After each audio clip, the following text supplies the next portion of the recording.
아멘.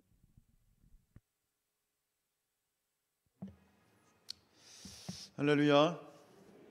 오늘 2021년도 마지막 주일 함께 하신 우리 모든 사랑하는 성산의 가족들에게 하나님의 큰 은혜가 함께 하시길 축복합니다.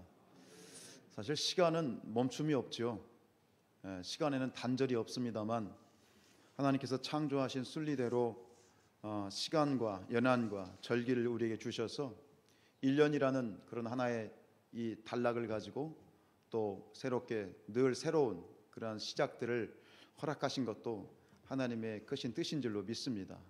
이렇게 2021년도가 지나가게 되어지는데 마지막 주일 끝이 좋으면 다 좋다는 얘기 있잖아요. 여러분 승리하셨습니다. 잘 해오셨고요. 정말 고생하셨습니다. 오늘 말씀 또 송구영신 예배도 있겠지만 오늘 예배를 통해서 거룩한 주님의 날 마지막 주일을 지키면서 다시 우리 가운데 하나님의 큰 위로와 사랑과 능력이 함께 하시길 축복합니다.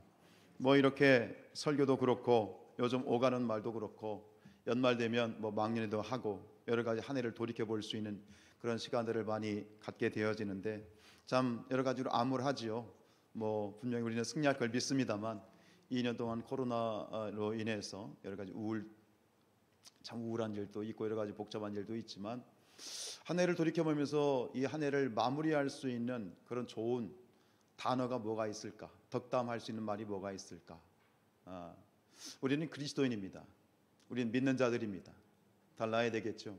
그다음 우리 그리스도인답게 신앙인답게 한 해를 마무리할 수 있는 그런 한 해를 표현할 수 있는 단어가 적합한 단어가 어떤 단어가 있을까요? 아마 지금 여러분들 머릿속에 막 뭔가 떠오르실 텐데 아마 대부분 비슷하실 것 같아요. 감사가 아니겠습니까? 감사합니다. 오늘 18절 말씀 읽죠. 시작. 범사에 감사하라. 이것이 그리스도 예수 안에서 너희를 향하신 하나님의 뜻이니라. 시간의 한 페이지를 닫고 또 다른 시간의 한 페이지를 우리가 맞이하면서 고백할 수 있는 것은 감사다. 감사야말로 우리 신앙의 표현 중에 최고의 그러한 표현이고 하늘의 언어이고 그리고 이것은 기적의 언어입니다. 그리고 오늘 말씀 속에서 하나님께서도 우리가 감사하기를 기대하신다. 감사하기를 원하신다. 그런 일들이 오늘 말씀을 통해서 우리가 반추해 볼 수 있는데 참 여러 가지로 다사다난해요. 오늘이 그 올해 중에 겨울 들어서 가장 춥잖아요. 영하 14도까지 내려갔고 지금도 아마 영하 10도 정도 되지 않을까 싶어요. 근데 오늘 2부니까 또 많은 분들이 함께 또 체온이 있어서 예배당이 좀 이렇게 훈훈하네요. 1부 때는 조금 썰렁해요. 근데 지금 에어컨 냉난방기 하나가 안 돌아가고 있거든. 감사하게도 며칠 전에 이 옆에 있는 우리 막고 있던 나무 2개가 여러분 보셨죠? 아주 시원하죠? 저만 시원한가요? 얼마 전에 그런 얘기를 들었어요. 저 앞에 늘푸른에 사시는 권사님이 늘푸른에서 이 교회가 안 보인대. 늘푸른에서 교회가 안 보여.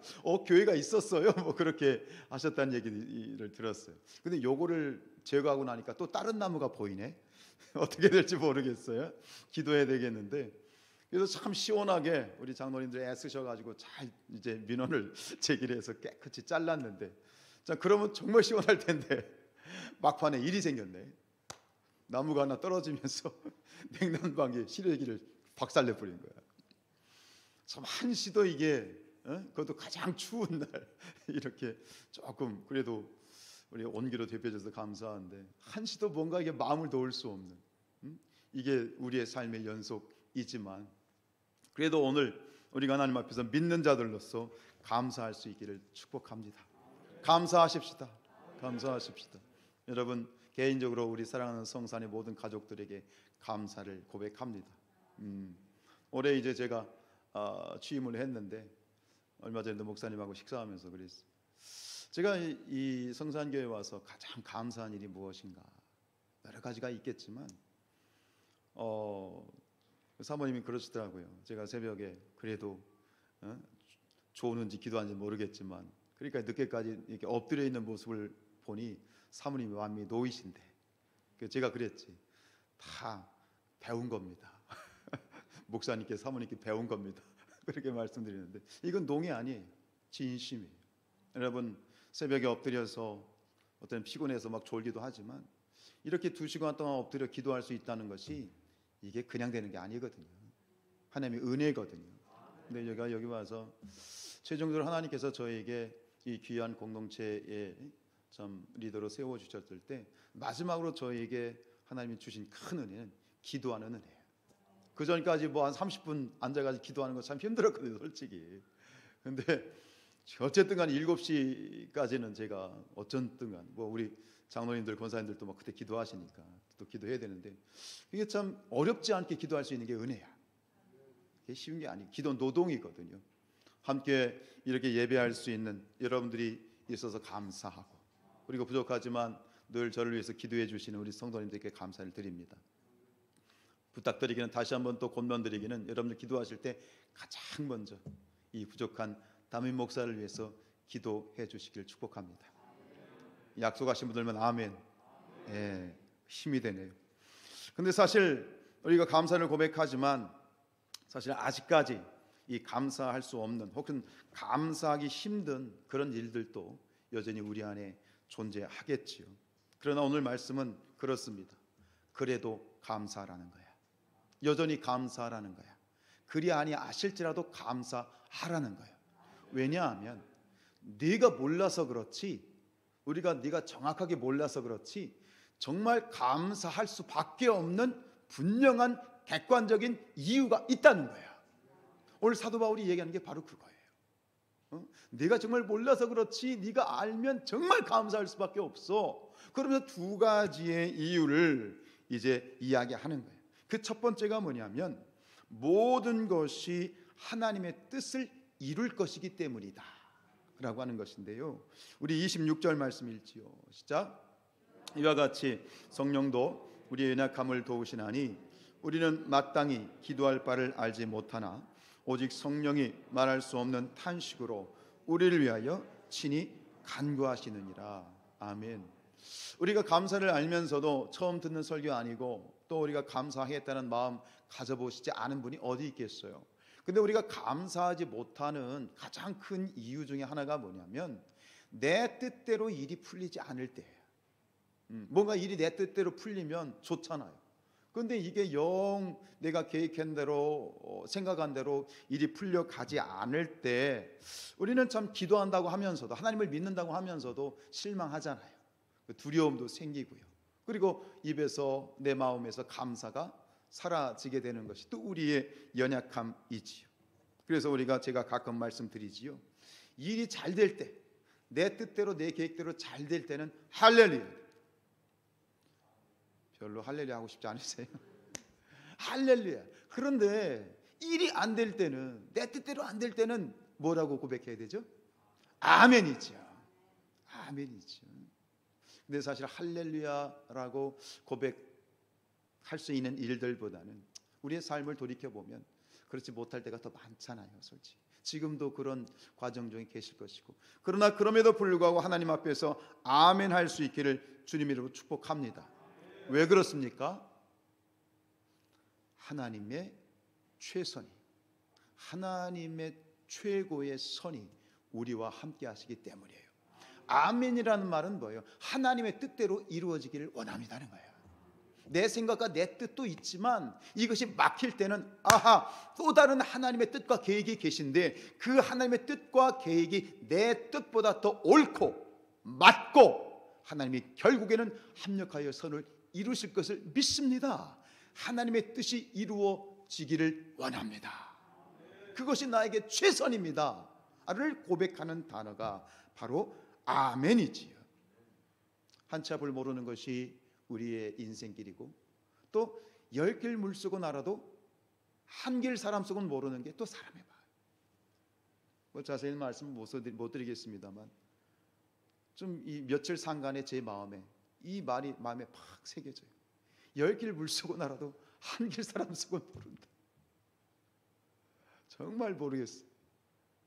그것 때문에 마음에 상처가 되고 낙심이 될 때도 많이 있지요.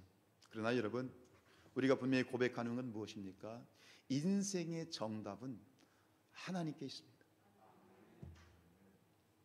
인생의 답은 나는 계획하고 내 생각은 있지만 그게 정답이 아닐 수 있어요. 하나님의 답이, 하나님의 계획이, 하나님의 생각이 우리 인생의 정답이다. 그 정답을 고백하는 것이 바로 아멘이지요. 우리는 그 하나님의 계획을 알 수 없어요. 그러나 정말 감사한 일이 있어요. 우리는 하나님의 영이신 하나님의 뜻을 정확하게 알 수 없어요. 그런다 누가 그 하나님의 생각을 누가 깊이 알고 계시냐? 그 하나님의 생각을 나를 향하신 내 인생을 향하신 하나님의 그 계획을 누가 그 하나님의 생각을 정확하게 알고 계시느냐? 그분이 누가 알고 계신다? 성령이 알고 계시다. 근데 그 성령이 어디 계시느냐? 나와 함께 하신다. 내 안에 계신다. 그 성령을 나에게 주셨다. 선물로 주셨다. 더 감사한 건 뭐냐면 그 성령님이 날마다 나를 위해서, 여러분들을 위해서 기도하고 계시다는 거예요. 우리 28절 말씀 읽지요. 27절 말씀 시작. 마음을 살피시는 이가 성령의 생각을 아시나니 이는 성령이 하나님의 뜻대로 성도를 위하여 간구하시느니라. 우리는 우리가 기도하는 거, 내 생각, 하나님 이거 주셔야 돼요. 하나님 이거 안 주시면 안 돼요. 내가 지금 이거 안 주시면 저 큰일 나요. 내 생각이, 내 계획이에요. 이거 안 되면 죽을 것 같아요. 그런데 하나님의 뜻은 그게 아니야. 그래서 우리가 낙담하고 실망하지. 근데 누가 알아? 하나님의 생각을 깊이 통달하시는 성령님은 아셔. 근데 그 성령님이 뭐 하신다고요? 하나님의 뜻대로 우리를 위해서 기도하고 계셔요. 여러분, 누가 우리를 돕는다, 내가 누구를 돕는다라고 했을 때 우리가 도울 수 있는 가장 최고의 방법이 뭡니까? 돈으로도 도울 수 있고 내 힘으로도 도울 수 있고 여러 가지 방법으로 인맥을 동원해서 도울 수 있지요. 근데 누군가를 도울 때 가장 최고의 도움은 뭐 하는 것이죠? 기도하는 것이지요. 기도가 답이니까요. 기도할 때 내가 내 힘으로 내 일을 하면 내 일이 되지만 내가 기도하면 그게 하나님의 일이 되니까요. 최고의 도움은 기도하는 거예요. 여러분들이 저를 부족한 이 담임 목사를 위해서 도와주실 줄로 믿습니다. 근데 최고의 도움은 뭐라고요? 기도해 주시는 거예요. 내가 여러분들을 돕는 거 마찬가지예요. 제가 무슨 힘이 있어요? 제가 뭔가 있어요. 여러분들을 돕는 데 있어 가장 최고의 방법은 제가 여러분들 위해서 기도하는 거예요. 새벽에 엎드려 기도하는 거예요. 근데 누가 기도해 주신다고요? 성령님이 기도해 주신대요. 이러면 된 거예요. 그럼 된 거예요. 그럼 어떤 일이 벌어지죠? 28절 말씀이요. 시작. 우리가 알거니와 하나님을 사랑하는 자 곧 그의 뜻대로 부르심을 입은 자들에게는 모든 것이 합력하여 선을 이루신다. 결국 성령의 중보 기도를 받는 자들은 안 될래야 안 될 수 없다는 거예요. 결국 잘 된다는 거예요. 하나님의 뜻 가운데 합력하여 선이 이루어진다는 거예요. 해피엔딩이 된다는 거예요. 여러분 좋으라고, 여러분 듣기 좋으라고 하는 얘기가 아니에요. 이건 진리예요. 약속이에요. 하나님의 언약이에요. 이 언약 붙들어야죠. 언약 붙들어야죠. 오늘 우리가 불렀던 찬양, 하나님은 실수하지 아니하신다. 아마 찬양단도 이 찬양을 잘 모르시는 분들이 있으시다고 들었어요. 근데 이 가사가 너무너무 좋지 않아요? 하나님은 실수하지 아니하신다. 내가 걷는 이 길이 굽어도는 수가 있어도 내 심장이 울렁이고 가슴 아파도 내 마음 속으로 여전히 기뻐하는 까닭은 하나님은 실수하지 않으심일세. 내 마음 속으로 여전히 기뻐한다는 건 감사한다는 거예요. 내가 여전히 감사할 수 있는 절대적인 이유는 하나님은 실수하지 아니하신다. 절대로 실수하지 아니하신다. 그 하나님의 실수하지 아니하심을 위해서 성령을 보내주셨고, 그 보혜사 성령이 우리를 위해서 기도하고 계시고, 그 기도는 절대로 실패가 없으시다. 이 약속을 우리가 붙들었으면 좋겠습니다. 여러분, 한 해를 돌이켜보면 그렇잖아요. 말하지 않아도 좋은 일보다는 안 되는 일이 많고, 마음을 기쁘게 하는 일보다는 마음을 답답하게 하는 일들이 더 많잖아요. 그런데 하나님께서는 그러한 일들조차, 안 좋은 일, 문제, 어떤 나를 괴롭게 하는 어떤 사람, 상황, 이런 것들을 하나님이 이용하셔서 결국은 하나님의 뜻을 이루어 가신다는 거예요. 그럼 하나님의 뜻이 뭐죠? 우리를 향하신, 여러분들을 향하신 하나님의 뜻이 무엇입니까? 예레미야 선지자가 이렇게 얘기를 했지요. 시작. 여호와의 말씀이니라. 너희를 향한 나의 생각을 내가 아나니 평안이요 재앙이 아니다. 너희에게 미래와 희망을 주는 것이다. 근데 여러분, 이 약속은요, 믿지 않는 사람들한테 참 미안하지만 이 약속은 믿는 자들에게 주신 약속이에요.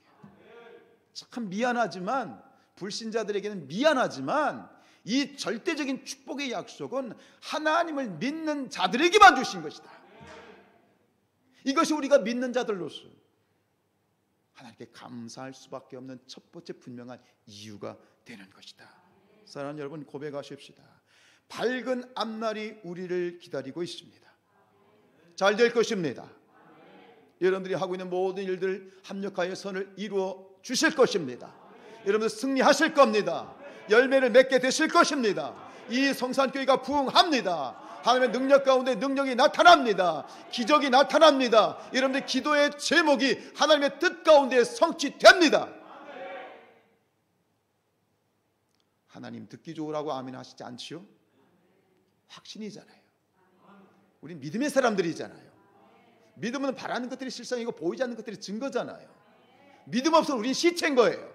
뭐가 있어요? 눈에 보이지도 않는데요. 믿음이 기적입니다. 그리고 이 믿음이 실제로 우리의 삶 가운데 성취되는데 중요한 통로가 뭐냐? 감사죠. 감사죠. 그래서 감사는 기적의 언어입니다. 마음으로만 감사할 것이 아니라 입으로 선포하면서 우리가 함께 감사했으면 좋겠어요. 함께 고백합시다. 감사합니다.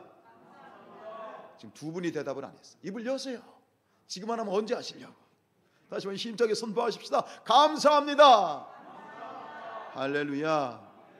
두 번째, 우리가 몰라서 그렇지 하나님께 감사할 수 있는 이유가 뭐냐? 그것은 모든 것이 아들의 형상을 본받게 하기 때문이다. 이게 무슨 말입니까? 우리가 지금 감사를 선포하고 하나님의 절대적인 주권을 믿지만 그렇다고 해서 하루아침에 일이 확 뒤집어지는 건 아니죠. 안 풀리던 일이 하루아침에 확 풀리는 일은 아니죠. 근데 그렇게 되길 축복합니다. 그렇지만 많은 경우에 또 그렇게 확 되는 일들은 아니에요. 여전히 문제는 우리의 삶 가운데 지그시 존재하고 머물러 있는 그런 일들이 대부분 다반사일 수 있겠지요. 그때 어떻게 해야 됩니까? 그때도 감사해야 되죠. 그때도 감사하시기 바랍니다. 그래서 이 감사라는 것은 감정의 고백이 아닙니다. 감사는 의지의 고백입니다. 내 마음은, 내 심장은 감사를 절대 얘기하지 않습니다. 근데 내가 믿음으로 감사하는 겁니다. 감사를 결단하는 겁니다. 할 수 없는 상황에서 외양간에 송아지가 없고 밭에 소출이 없고 문제가 전혀 풀리지 않고 오히려 꼬여가는 상황이지만 내 감정은 절대 그렇게 말하지 않지만 내가 입으로 의지적으로 믿음으로 선포할 수 있는 것이 우리 그리스도인들의 감사예요. 그래서 제가 시키는 거예요. 그냥 설교 막 분위기 띄우려고 같이 하자는 게 아니에요. 결단하고 입으로 선포하라는 거야. 선포하라는 거야. 마음으로 믿어 의에 이르고 입으로 선포해요. 입으로 고백해야 구원에 이른다. 구원에 이르는 이게 놀라운 영적 원리예요. 마찬가지. 사랑도 내 마음 안에 있다고 해서 그 사랑이 되는 게 아니잖아요. 사랑하는 사람이 있으면 어떻게 해야 돼? 가서 고백해야죠. 그래야 내 사랑이 이루어지는 거죠. 하나님에 대한 고백도 마찬가지죠. 용서도, 우리 감사도 마찬가지죠. 그러면 왜 하나님께서는 이 우리의 상황 가운데 이 어두움의 상황 한복판에 우리를 그냥 두시느냐? 오늘 이 사도 바울이 얘기하는 건 뭐냐면 그것을 통해서 너의 인격을 하나님이 지금 빚어가고 계시다는 거예요. 인격을 하나님이 빚어가신다. 이걸 주조한다라고 얘기하죠.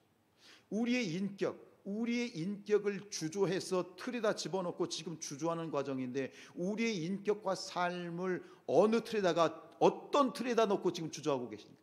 우리가 결국에는 어떤 모습으로 결과적으로 나타나기를 하나님이 원하시느냐? 우리의 누구의 모습으로 우리가 나타나기를 원하신다? 누구의 형상으로 나타나기를 원하신다? 예수님의 형상이 되기를 원하신다. 예수님의 형상.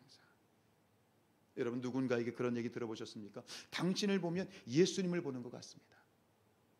선생님을 보니까 예수님이 보입니다. 그와 같은 칭찬은 없습니다. 우리 사랑하는 성산의 성도들이 삶 가운데 누군가에게 그런 칭찬 듣는 자들 얘기를 원합니다. 선생님의 말씀을 들으니, 선생님의 음성을 들으니 예수님의 음성을 듣는 것 같습니다. 선생님의 표정을 보니 예수님의 표정이 바로 이런 표정인 것 같습니다. 당신이 행하는 일을 보니, 당신이 지금 하시는 일들을 살펴보니 제가 지켜봤거든요. 근데 지켜보니까 당신의 모습 속에서 야, 예수님이라면 이렇게 하셨겠구나 보입니다. 그런 저와 여러분이 됐으면 좋겠습니다. 바로 이거예요. 하나님께서는 이걸 원하시는 거예요. 우리 29절 말씀요, 시작. 하나님이 미리 아신 자들을 또한 그 아들의 형상을 본받게 하기 위하여 미리 정하셨으니 이는 그로 많은 형제 중에서 맏아들이 되게 하셨다. 이것이 우리에게 기대하시는, 하나님께서 우리에게 기대하시는 선하신 목적입니다. 이것을 신학자들은 영광의 작업이라, 영광스러운 작업이라 이렇게 표현을 하고 있습니다. 30절 말씀입니다. 시작. 미리 정하신 그들을 또한 부르시고 부르신 그들을 또한 의롭다 하시고 의롭다 하신 그들을 또한 영화롭게 하셨느니라. 하나님이 우리를 불러주셔서 우리가 예수 믿고 구원받고 천국 영생을 누릴 수 있게 되었습니다. 우리가 천국 저 하늘의 생명책에 우리의 이름이 기록되어지게 됐습니다. 근데 구원받는 것으로 끝난 것이 아니라 하나님께서는 이 땅 가운데 우리가 그리스도의 형상으로 살아가기를 원하십니다. 그 형상 가운데 우리가 최고의 걸작품이 되기를 원하십니다. 그저 등 따시고 배부르면 인생이 다인가요? 여러분, 우리가 이제 새해부터는 목장 모임을 시작하려고 하는데 목장 모임 가운데 가끔 그런 얘기를 듣습니다. 그냥 자식 자랑, 누구 자랑, 뭐 아무 문제 없어. 등 따시고 배불러, 무탈해. 그게 우리 인생의 목적입니까? 여러분, 목장 모임인데 그런 얘기 하지 마십시오. 세상에서 잘 나가고 세상에서 안 되고 자식들 잘 되고 있어, 그런 얘기 하지 마십시오. 안 되는 사람 상처받아요. 그리고 더 문제는 뭐냐면 하나님은 그런 말씀 그런 고백을 원하는 게 아니에요. 여러분, 아무런 걱정 없으시고 그저 뭐 통장에 잔고 좀 있고 적금 좀 있고 등 따시고 배부르고 애들 잘 크고 손주 손녀 잘 크면 그러면 그게 족한가요? 그게 다인가요? 그거는 믿지 않아도 세상 사람들이 다 할 수 있는 그런 삶이에요. 하나님께서 우리에게 원하시는 삶은 그런 삶이 아니에요. 구원받는 자로서 이 땅 가운데 그리스도의 형상으로 예수로 우리가 살아가기를 원하십니다. 찬양 가운데 또 하나의 열매를 바라시며, 첫 번째 부활의 첫 열매는 누구시죠? 예수님이시죠. 부활의 첫 열매인 예수님처럼 또 하나의 열매는 그 예수님과 같은 또 하나의 열매, 또 다른 예수가 나타나기를 원하는 거예요. 어제 우리가 세례를 통해서 두 분이 세례를 받으셨습니다. 제가 말씀드렸습니다. 우리가 예수다. 그 무명의 마리아를 통해서 우리가 예수로 태어난 자들이야. 예수로 거듭난 자들이야. 하나님의 형상으로 삼아서 내가 하나님의 형상대로 하나님의 뜻대로 살아가게 될 때 나를 통해서 내가 무명의 마리아가 되어서 그 누군가가 다시 거듭나고 그 누군가가 다시 예수로 거듭나기를 원하시는 것이 하나님의 뜻이다. 그것이 바로 우리가 살아야 될 걸작품의 삶이다. 최고의 걸작품의 존귀한 인생이라 이 말입니다.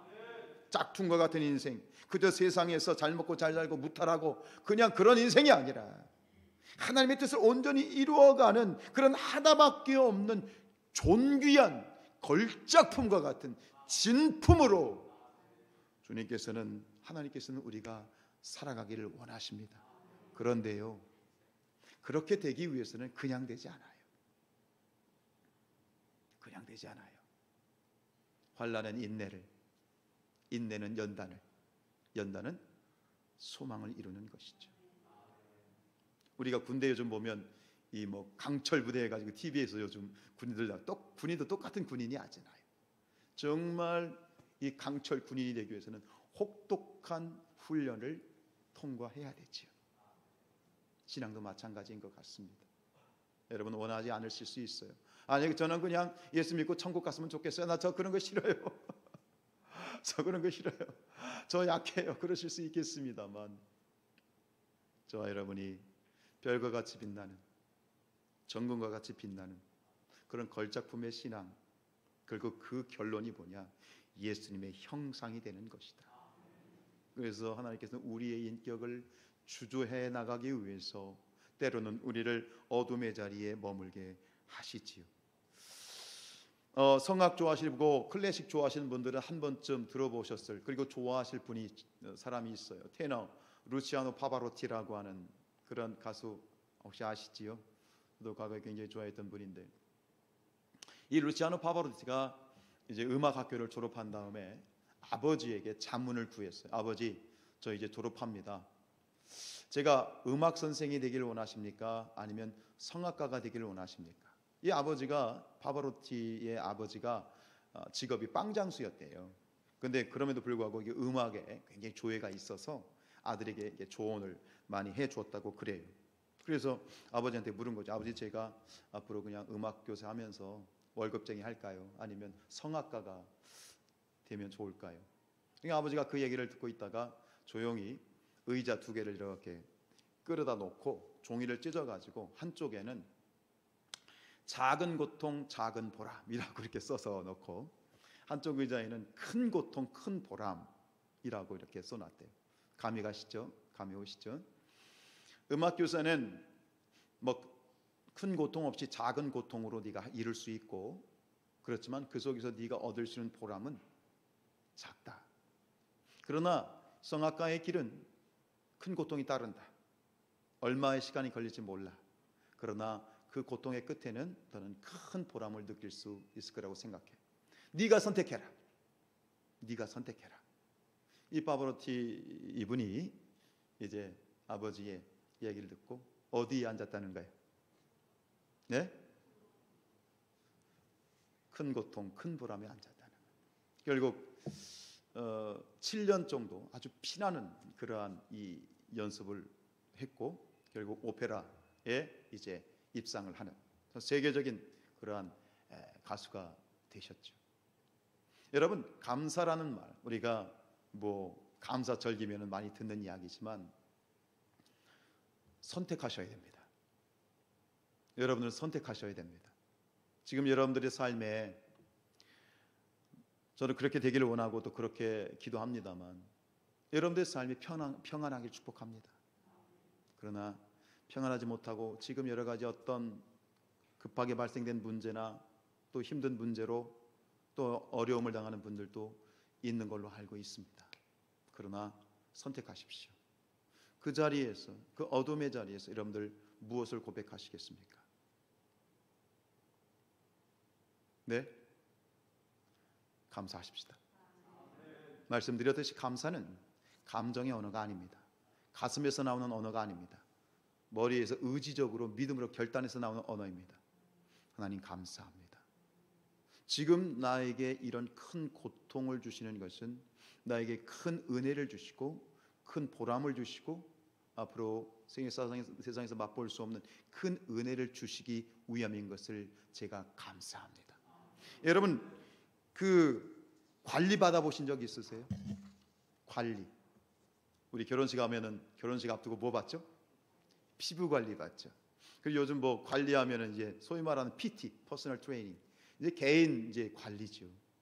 그래서 제가 전에 익산에 부평에 있을 때 부목사님 한 분이 그 헬스장에 가서 관리를 받으시더라고요. 그러니까 사모님이 직업이 있으셔서 좀 돈이 있었어. 근데 관리 받으면 돈이 가서 뭐 한 달에 3만 원이면 혼자 이렇게 헬스할 수 있는데 관리를 받으면 한 달에 200만 원, 300만 원 줘야 돼. 근데 보니까요, 관리를 받으니까요 달라지더라고요. 이 목사님이 키도 크고 좀 뚱뚱했거든요. 와, 수트발 받더라고. 얼마나 멋진지 쫙 막 다이어트 해가지고 나타났는데 부럽더라고. 나도 하고 싶더라고. 그래서 금식했어. 살 빠지네. 예, 관리 받을 필요 없어. 하나님의 관리 받으세요. 금식하세요. 근데 여러분, 우리가 고통 가운데 있고 어떤 이해가 안 되고 좀 힘든 문제 상황 가운데 있다면 이렇게 생각하세요. 하나님이 나를 관리하고 계시구나. 여러분, 우리는 관리받는 사람이에요. 우리는 관리받고 있단 말이에요. 하나님이 1대1로 우리를 관리하고 계세요. 기대하고 계시죠. 우리를 관리하셔서 멋진 예수님의 형상처럼 예수님의 형상으로 우리를 빚어가시는 그런 하나님의 관리를 받는 저와 여러분들 주님의 이름으로 축복합니다. 따라하십시다. 나는 관리받는 사람이다. 얼마나 좋은지 모르겠습니다. 여러분, 때로 사랑하기 힘든 사람들과 씨름하면서 사랑을 배우게 하시고요, 슬픔의 파도 속에서 슬픔을 넘어서 기쁨을 배우게 하시고요, 불화의 딜레마 속에서 화평의 진리를 배우게 하시고요, 억지로 손해보는 경험을 통해서 하나님께서는 관용을 배우게 하시고요, 그리고 그 끝에서 결국 나도 모르는 사이에 내가 예수님의 형상이 되어 있는, 걸작품으로 변해져 있는, 정금과 같이 변해져 있는 나 자신의 모습을 한번 기대해 보시면 어떠시겠습니까? 여러분, 이러한 어떤 과정을 통과하고 정말 걸작품 같이 살았던 구약의 한 인물이 있지요. 욥입니다. 뭐 얘기 안 해도 잘 아시잖아요. 근데 그런 과정 가운데 욥이 어떻게 그런 과정을 정말 멋지게 통과했을까? 우리는 이 고백 속에서 그 진리를, 비밀을 발견할 수 있을 것 같아요. 욥기서 23장 10절 말씀입니다. 시작. 그러나 내가 가는 길을 그가 아시나니 그가 나를 단련하신 후에는 내가 순금같이 되어 나오리라. 순금이 뭐예요? 걸작품이에요. 순금이 뭐예요? 예수님의 형상이에요. 내가 예수가 되는 거예요. 말만 예수가 아니라 정말 인격과 삶과 우리의 모습이 예수님을 똑 닮은 그런 멋진 걸작품이 되는 거예요. 이게 감사할 수밖에 두 번째 이유죠. 내 평생 소원이 이것뿐. 내 평생 소원이 이것뿐. 내 평생 소원이 이것뿐. 내가 예수님처럼 살 수 있다면 얼마나 좋아요. 얼마나 후회가 없어요. 여러분, 인생의 마지막에 하나님이 기대하시는 것은 어떤 큰 업적이 아니에요. 하나님이 기대하시는 것은 주님의 형상이에요. 욥이 그 고난 가운데 한 게 뭡니까? 그냥 그저 무던히 견디고 인내한 거예요. 무던히 견디고 인내했더니 하나님께서 욥을 나의 종, 나의 사랑하는 종, 나의 인정하는 종이라 인정해 주시잖아요. 여러분, 우리가 하나님 앞에서 진지하게 관심을 가져야 될 것은 우리가 얼마나 거창한 일을 하느냐. 저도 한때 이러한 꿈을 꿨죠. 하나님, 제가 몇천 명 교회를 하게 해주시고 이런 일들을, 놀라운 일들을 하게 해주시고 세계 복음화 좋지요. 그런데 하나님이 원하시는 것은 그게 아니에요. 세계 복음화는 우리가 하는 게 아니야. 하나님이 하시는 거예요. 착각하지 마세요.